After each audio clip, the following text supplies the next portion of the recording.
Hello दोस्तों, कैसे हो आप लोग।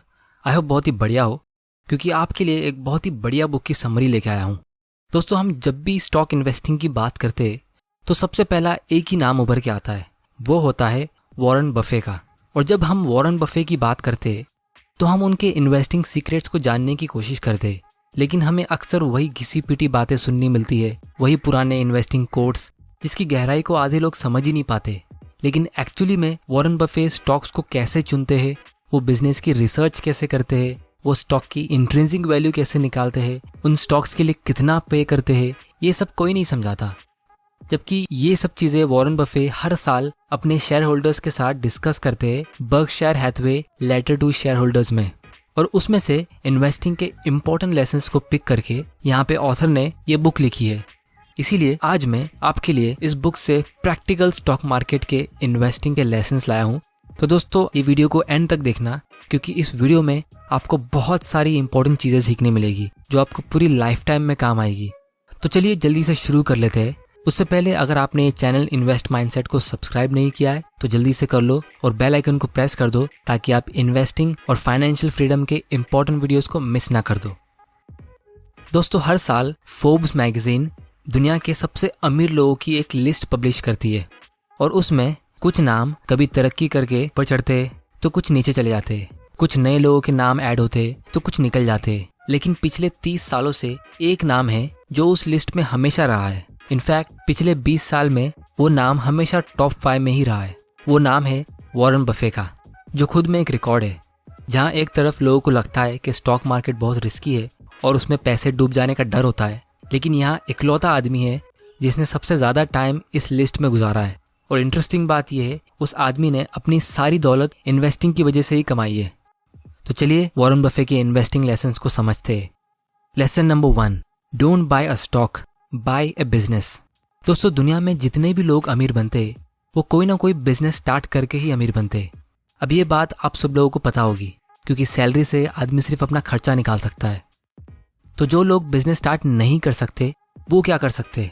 उसका आंसर सिंपल है, वो दूसरों के बिजनेस में पार्टनर बन सकते। इसीलिए हमें वॉरेन बफे यहाँ पे सजेस्ट करते हैं कि स्टॉक ट्रेडिंग माइंडसेट को आपको बिजनेस इन्वेस्टिंग माइंडसेट में बदलना है। अब ये सुनने में थोड़ा घिसा पिटा लग रहा होगा, लेकिन आपको थोड़ी देर में समझ में आ जाएगा कि मैं ऐसा क्यों बोल रहा हूँ। और उसका एक रीज़न ये है कि ट्रेडिंग करके आप इतना अमीर नहीं बन सकते जितना इन्वेस्टिंग से आप बन सकते हो।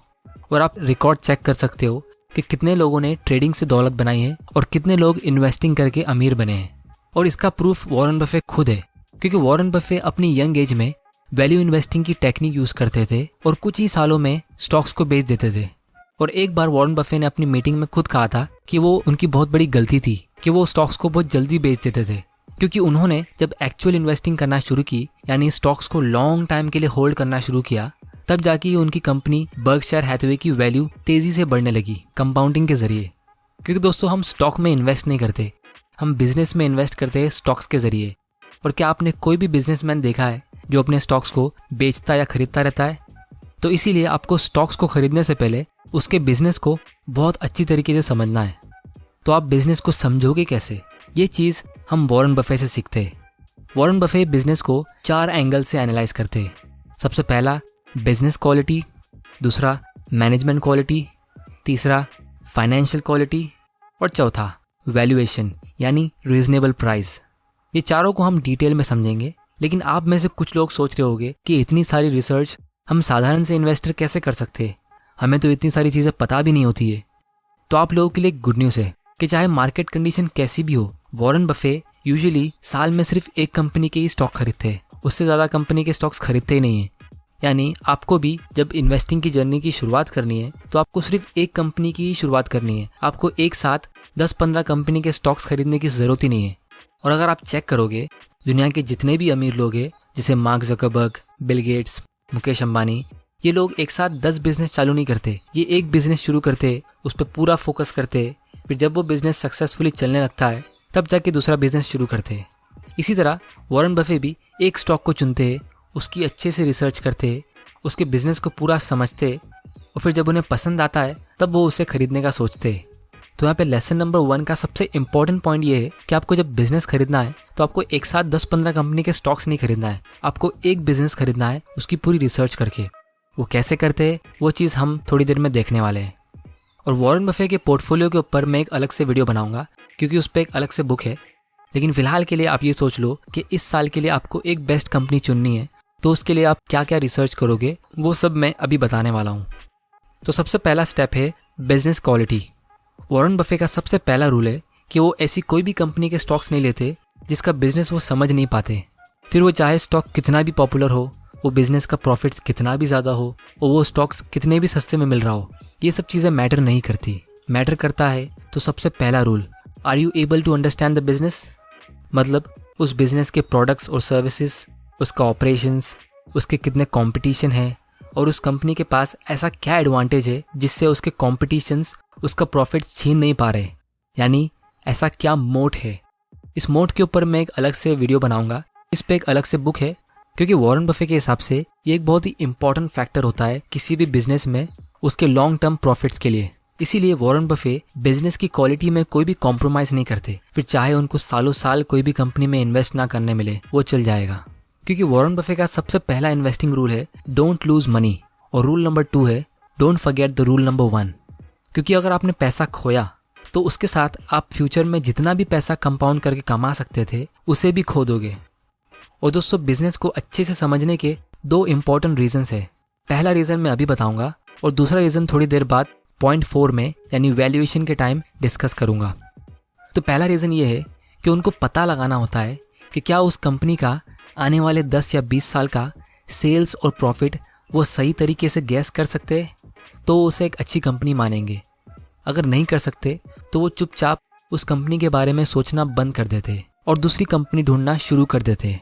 और इसीलिए वॉरेन बफे ने 2015 तक कोई भी टेक्नोलॉजी सेक्टर की कंपनी में इन्वेस्ट किया ही नहीं था, जिसकी वजह से जब 2001 में टेक कंपनीज की वजह से मार्केट क्रैश हुआ था तो उनको उससे कुछ फ़र्क ही नहीं पड़ा था, उनको कुछ लॉस ही नहीं हुआ था। क्योंकि जो लोग 2000 में टेक कंपनीज में महंगे प्राइस पे स्टॉक्स खरीद रहे थे, उनको खुद को पता नहीं था कि वो बिजनेस कैसे काम करते, वो बिजनेस प्रॉफिट्स कैसे कमाने वाले। और इसीलिए अगर आप कोई कंपनी को आने वाले 10 या 20 साल में गैस नहीं कर सकते ये कंपनी कहाँ होगी, तो वो इन्वेस्टिंग नहीं, स्पेकुलेशन होता है। स्पेकुलेशन को हिंदी में सट्टा कहते हैं। अब दोस्तों, लोग मुझे पूछते हैं अडानी ग्रीन, वेदांता या ग्लैंड फार्मा, ये सब स्टॉक्स को खरीदना है कि नहीं खरीदना है।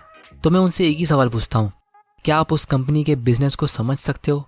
क्या आप उस कंपनी के आने वाले 10 या 20 साल का प्रॉफिट्स को एस्टिमेट कर सकते हो? दोस्तों, ऐसी कंपनी चुनने से अच्छा आप ऐसी कंपनी चुनो जिसके प्रोडक्ट को आप पहले से यूज़ करते हो। जैसे मैरिको इंडस्ट्रीज़ का पैराशूट ऑयल आप बचपन से यूज़ करते हो, पीडीलाइट इंडस्ट्रीज़ का फेविकॉल जिसका कोई कंपटीशन ही नहीं है उसके बारे में रिसर्च करो, या फिर ब्रिटानिया इंडस्ट्रीज़ की बिस्किट्स हम बचपन से खा रहे हैं इसके बारे में रिसर्च करना शुरू करो। क्योंकि आप इन कंपनीज़ के आने वाले 10 या 20 साल तक प्रॉफिट्स को ईजिली गैस कर सकते हो। आपको पता है ये कंपनी शायद इतनी आसानी से बंद होगी भी नहीं। और अगर आप चेक करोगे वॉरेन बफे के पोर्टफोलियो में कोई स्पेसएक्स या नासा जैसी कंपनी नहीं है। उनके पोर्टफोलियो में एकदम सिंपल कंपनीज है, जैसे Coca Cola, Apple, American express, क्योंकि वो इन बिजनेस को अच्छे से समझ सकते हैं। दूसरा पॉइंट है मैनेजमेंट क्वालिटी। ये इसलिए चेक करते हैं क्योंकि अगर बिजनेस कितना भी प्रॉफिटेबल हो, अगर मैनेजमेंट आपसे कुछ छुपा रहा है, चीटिंग या फ्रॉड कर रहा है, अगर वो कंपनी कोई भी फ्रॉड केस में पकड़ी जाती है तो चांसेस है कि आपका पूरा पैसा डूब सकता है। इसीलिए आपको कंपनी के टॉप मैनेजमेंट जैसे सीईओ, डायरेक्टर्स का रिकॉर्ड चेक करना चाहिए, और वॉरेन बफे यही करते हैं। इनफैक्ट वॉरेन बफे चेक करते हैं कि कंपनी के टॉप मैनेजमेंट का थिंकिंग प्रोसेस क्या है। क्या वो अपने शेयर होल्डर्स के साथ सारी इन्फॉर्मेशन शेयर करते हैं? वो अपने शेयर होल्डर्स के साथ कैसे बात करते हैं? क्या मैनेजमेंट अपनी खुद की गलतियाँ मानता है? जैसे कोई नया प्रोडक्ट लॉन्च किया हो और वो फेल हो गया, तो क्या वो मार्केट को ब्लेम करता है या खुद को? दोस्तों, ये एक बहुत ही इंपॉर्टेंट पॉइंट है वॉरेन बफे के हिसाब से, क्योंकि अगर मैनेजमेंट अपनी गलती पब्लिकली कबूल लेता है तो चांसेस है कि वो उसे ठीक भी करेगा। इसीलिए वॉरेन बफे के हिसाब से मैनेजमेंट को ट्रांसपेरेंट होना बहुत ज़रूरी है। सो बेसिकली वॉरेन बफे का मैनेजमेंट क्वालिटी को लेके एक सिंपल पॉइंट है, you can't make a good deal with a bad person. यानी आप किसी बुरे इंसान के साथ अच्छी डील नहीं कर सकते। अगर मैनेजमेंट बुरा है तो कहीं ना कहीं चोरी करके भागने की ही सोचेगा। तीसरा पॉइंट है फाइनेंशियल क्वालिटी। दोस्तों, इसमें वॉरेन बफे 4 चीज़ें देखते हैं। सबसे पहला, जिसका डेट टू इक्विटी रेशियो कम हो, या फिर डेट यानी कर्जा हो ही नहीं, क्योंकि जब कंपनी डेट फ्री होती है तो वो बंद होती ही नहीं है। फाइनेंशियल क्वालिटी में दूसरा पॉइंट है हाई रिटर्न ऑन इक्विटी, मतलब अपने शेयर होल्डर के लिए 1 रुपये के ऊपर कंपनी कितना % प्रॉफिट कमा रही है हर साल। जैसे वॉरेन बफे अक्सर 20% रिटर्न ऑन इक्विटी के ऊपर की ही कंपनीज चुनते हैं। अब आपको रिटर्न ऑन इक्विटी, ये ROE का कॉन्सेप्ट नहीं पता तो मैं इस पर जल्दी एक वीडियो बनाने वाला हूँ, क्योंकि ये इन्वेस्टिंग के लिए बहुत ही इंपॉर्टेंट कॉन्सेप्ट है। तीसरी चीज़ है हाई प्रॉफिट मार्जिन। कंपनी का प्रॉफिट मार्जिन ज़्यादा होना चाहिए। ये भी एक इम्पॉर्टेंट फैक्टर है अच्छे बिजनेस को ढूंढने के लिए, क्योंकि जो कंपनीज का प्रॉफिट मार्जिन कम होता है उससे हमें ये इंडिकेशन मिलता है कि वो कंपनी प्राइस को लेके कम्पीट कर रही है और वो कंपनी कोई ऐसा प्रोडक्ट बेच रही है जिससे वो कंपटीशन से हट नहीं पा रही है। चौथा पॉइंट है कंपनीज को अपने प्रॉफिट्स डिविडेंड्स के थ्रू पे करना चाहिए, और अगर कंपनीज डिविडेंड पे नहीं करती तो उस रिटेन किए हुए प्रॉफिट से कंपनी का शेयर प्राइस बढ़ना चाहिए, क्योंकि प्रॉफिट्स शेयर होल्डर्स का हक होता है। और अगर उनको प्रॉफिट्स डिविडेंड्स के थ्रू नहीं मिल रहा तो वो एटलीस्ट स्टॉक प्राइस को बढ़ा के शेयर होल्डर्स का फ़ायदा कर सकता है। लेकिन अगर स्टॉक प्राइस भी नहीं बढ़ रहा है और वो कंपनी उस कैश को प्रॉपरली यूज़ नहीं कर रही है तो फिर उस प्रॉफिट्स को कमाने का कुछ मतलब ही नहीं हुआ, क्योंकि वो आप तक तो पहुंचा ही नहीं। चौथा पॉइंट है रीजनेबल प्राइस, क्योंकि पहले की 3 क्वालिटीज़ जो मैंने डिस्कस की है वैसी तो बहुत सारी कंपनीज मार्केट में ऑलरेडी है, लेकिन वॉरेन बफे उनमें इन्वेस्ट नहीं करते क्योंकि वो सब काफ़ी महंगी होती है। और दोस्तों, अगर आप अच्छी कंपनी को बहुत ज़्यादा प्राइस पे खरीद लेते हो तो भी आपका लॉस होने का चांसेस होता है, या फिर आपको प्रॉफिट्स कम मिलेगा। दोस्तों, ये मिस्टेक अक्सर न्यू इन्वेस्टर्स करते। वो अच्छी कंपनी चुन लेते लेकिन उसके लिए बहुत ज़्यादा प्राइस पे करते। और अगर आपको ये जानना है कि स्टॉक्स को बहुत महंगे प्राइस पे खरीदने से क्या प्रॉब्लम होती है तो आप यहाँ क्लिक करके बेंजामिन ग्राहम की सिक्योरिटी एनालिसिस की बुक समरी देख सकते हो, जिसमें मैंने डिस्कस किया है कि अगर आप कोई भी स्टॉक को ज़्यादा प्राइस पे खरीदते हो तो उससे क्या प्रॉब्लम हो सकती है। तो दोस्तों, वॉरेन बफे वैल्यूएशन करते कैसे है? उसका आंसर काफ़ी सिंपल है। वो पूरी कंपनी का इंट्रिंसिक वैल्यू निकालते हैं, यानी उनके हिसाब से उस पूरी कंपनी की कितनी वैल्यू होगी वो पता लगाते हैं। और ये वैल्यू हमेशा एक एस्टीमेट होता है, यानी एक अंदाज़ा, क्योंकि आप कोई भी कंपनी का एक्चुअल वैल्यू एग्जैक्टली पता नहीं लगा सकते। ये हमेशा एक अंदाज़ा ही होता है। जैसे अगर आपको किसी को बताना हो कि कोई इंसान मोटा है तो आप अंदाजे से कह सकते हो कि वो 130 या 160 किलो का होगा। अब आपको यहाँ पे एग्जैक्ट पता लगाने की ज़रूरत नहीं है कि वो 147 किलो का ही था। इसी तरह वो भी स्टॉक का इंट्रिंसिक वैल्यू का एक एस्टीमेट निकालते हैं और फिर उस एस्टीमेटेड प्राइस को उस कंपनी के मार्केट प्राइस से कंपेयर करते हैं। अगर वो स्टॉक उनके एस्टीमेटेड प्राइस से सस्ता बिक रहा है तो उसे खरीदने का सोचते, अगर महंगा होता है तो वो वेट करते। तो दोस्तों, आप सोच रहे होंगे कि वॉरेन बफे इंट्रिंसिक वैल्यू निकालते कैसे है। दोस्तों, उसका फॉर्मूला भी काफ़ी सिंपल है। आपको कंपनी की ओनर्स अर्निंग को डिस्काउंट करना है गवर्नमेंट के लॉन्ग टर्म बॉन्ड रेट से, और जो भी कंपनी की प्रेजेंट वैल्यू होगी वो कंपनी की एक्चुअल वैल्यू होगी। अब आप में से आधे लोग यहाँ बोल रहे होंगे ये ओनर्स अर्निंग क्या होता है, और बाकी के आधे लोग कहेंगे ये डिस्काउंटिंग क्या होता है, और बचे हुए लोग पूछेंगे कि गवर्नमेंट का लॉन्ग टर्म बॉन्ड रेट क्या होता है। तो दोस्तों, आपको मैं बता दूं, ये सारे कॉन्सेप्ट सिर्फ सुनने में डिफिकल्ट है लेकिन एक्चुअली में काफ़ी ईजी है। इसके ऊपर मैं एक डिटेल वीडियो बनाने वाला हूँ, और अगर आप नॉन फाइनेंस बैकग्राउंड से भी हो तो भी आपको पूरी तरह से ये समझ में आ जाएगा, क्योंकि इन्वेस्टिंग मेरे हिसाब से सिंपल है, कॉम्प्लिकेटेड नहीं है। और जो भी कहता है कि इन्वेस्टिंग कॉम्प्लिकेटेड है तो वो हो सकता है आपको कुछ बेचने की कोशिश कर रहा है। और वॉरेन बफे ने भी एक बात कही थी कि इफ कैलकुलस और algebra was required to be a great investor I would have to go back delivering newspapers. मतलब आपको सिर्फ बेसिक मैथ्स पता होना चाहिए, प्लस माइनस मल्टीप्लाई डिवाइड, ये चीज़ अगर आपको आती है तो आपको ऑलमोस्ट इन्वेस्टिंग का वैल्यूएशन का हिस्सा आता है। आपको सिर्फ थोड़े बहुत कॉन्सेप्ट समझने हैं और बाकी का मेन हिस्सा इसमें कॉमन सेंस का होता है। तो दोस्तों, वॉरेन बफे के हिसाब से अगर वो कंपनी की फ्यूचर प्रॉफिट्स को लेकर इतना श्योर है कि ये कंपनी आने वाले 10 या 20 साल में बंद नहीं होगी और उसके प्रॉफिट्स को कोई छीन नहीं सकता, यानी उसका प्रॉफिट्स हमेशा बढ़ेगा ही, तो वो उनकी कंपनी से इतना ही पैसा एक्सपेक्ट करते हैं जितना वो एक सेफ गवर्नमेंट बॉन्ड से एक्सपेक्ट करते हैं, जैसे इंडिया में फिलहाल 6% के आसपास का मिलता है। और वो यहाँ पे कोई रिस्क के लिए एक्स्ट्रा रिटर्न एक्सपेक्ट नहीं करते, क्योंकि वॉरेन बफे के हिसाब से आप कंपनी में इन्वेस्ट करने के लिए उसके रिस्क को परसेंटेज के थ्रू एक्सपेक्ट नहीं कर सकते। इसीलिए याद करो, पॉइंट नंबर 1 में मैंने कहा था कि वो ऐसे बिजनेस में ही इन्वेस्ट करते हैं जिसमें वो बहुत ज़्यादा श्योर होते हैं कि उसका प्रॉफिट्स आने वाले 10 या 20 साल तक बढ़ेगा या एटलीस्ट कम नहीं होगा। इसीलिए वॉरेन बफे यहाँ पे कोई भी रिस्क प्रीमियम ऐड नहीं करते। अब दोस्तों, यहाँ पे एक रियल एग्जाम्पल लेते हैं। वॉरेन बफे के करियर में उन्होंने एक कंपनी बहुत सस्ते प्राइस में ली थी जो उनकी लाइफ की बहुत अच्छी डील थी, द वॉशिंगटन पोस्ट कंपनी। ये कंपनी का ओनर्स अर्निंग 1973 में 10.4 मिलियन का था, और वो टाइम पे यूएस गवर्नमेंट का लॉन्ग टर्म बॉन्ड रेट 6.8% का रिटर्न दे रहा था।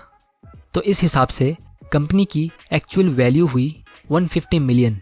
इसका सिंपल मैथ ये है कि आप 10.4 को 0.068 से डिवाइड करो, जो होता है लगभग 152 मिलियन।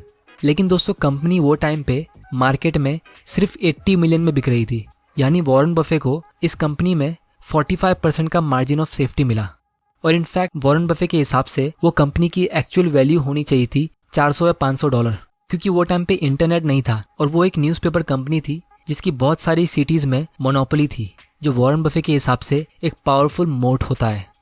तो दोस्तों इसी के साथ मैं शेयर करता हूँ इस बुक का 5th और सबसे इम्पोर्टेंट लेसन, वॉरेन बफे के 5 इन्वेस्टिंग प्रिंसिपल्स।